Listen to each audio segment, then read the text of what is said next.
Everybody, welcome to my YouTube channel. I'm super excited to have you watching this video. My name is Mary and I'm a practicing lawyer in Nigeria. In today's video, I'll be answering this question: whether Nigerians in the diaspora can file a divorce proceeding, a divorce action in Nigeria.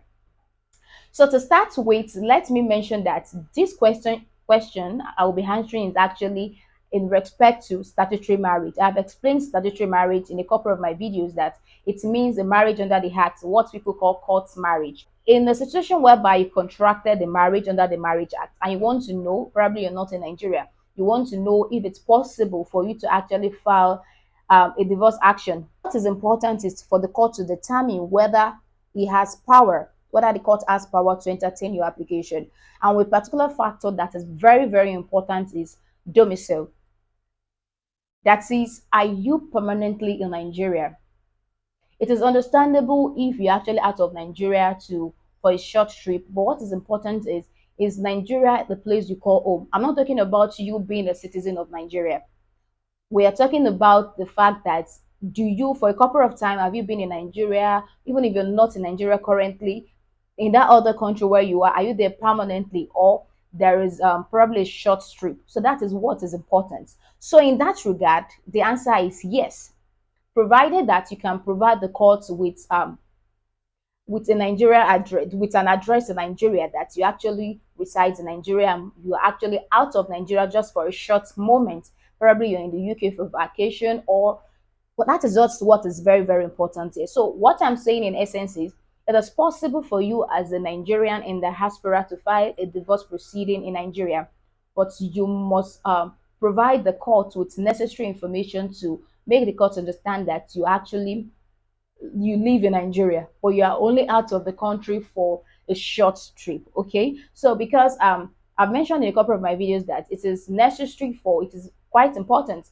for you as a petitioner. Petitioner is the one who institutes a divorce proceeding, while the other person will be the respondent. So it is important for you to come to court and give evidence. So in a situation whereby you're not in Nigeria and we've been able to prove to the court that okay, you're just out of the country, probably for medical checkup or for a short vacation. Okay, so it is necessary for you to be in court to actually give evidence. So what do we do in that situation? What is important for us to do is actually to make sure the matter is actually before a court that can give us the opportunity, that can give the lawyer the opportunity to actually make you to give evidence virtually. Okay, probably by Zoom or WhatsApp, to give the evidence virtually. So the court will just understand like, okay, this person is actually permanently in Nigeria, permanently resides in Nigeria, but is actually or she's actually out of the country for just a short period. So in all documents that will be filed, it has to be a Nigeria address, because if not, the court will be robbed of this jurisdiction.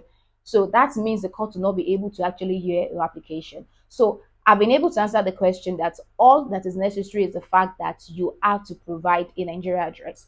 And furthermore, you may contract your marriage probably in Lagos State or in your state or Edo State, but you can file your action in any state in Nigeria. Jurisdiction in divorce proceedings is just one.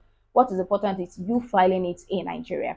Okay, so you can file it in any state. Because why I'm explaining this is because for you to have this opportunity to give virtual evidence, it is not in all courts. For example, I'm not so sure it's been done in Oyo State. In Abuja, I think just one court, but we have a lot of courts like that in Lagos. So what I'm trying to say in essence is you don't need to be like, oh, I contracted my marriage in Akwa Ibom and there is no provision for me to actually give evidence virtually in Akwa Ibom. What do I do? You don't need to file your action in Akwa Ibom. Okay, you can always file in Lagos, and by so doing, you'll be able to give evidence virtually. So I think I've been able to actually do justice to that question. So if you have further question, you may drop it in the comment section, or you send it via my email. My email address will be in the description box. Thank you so much, and I will see you in another video.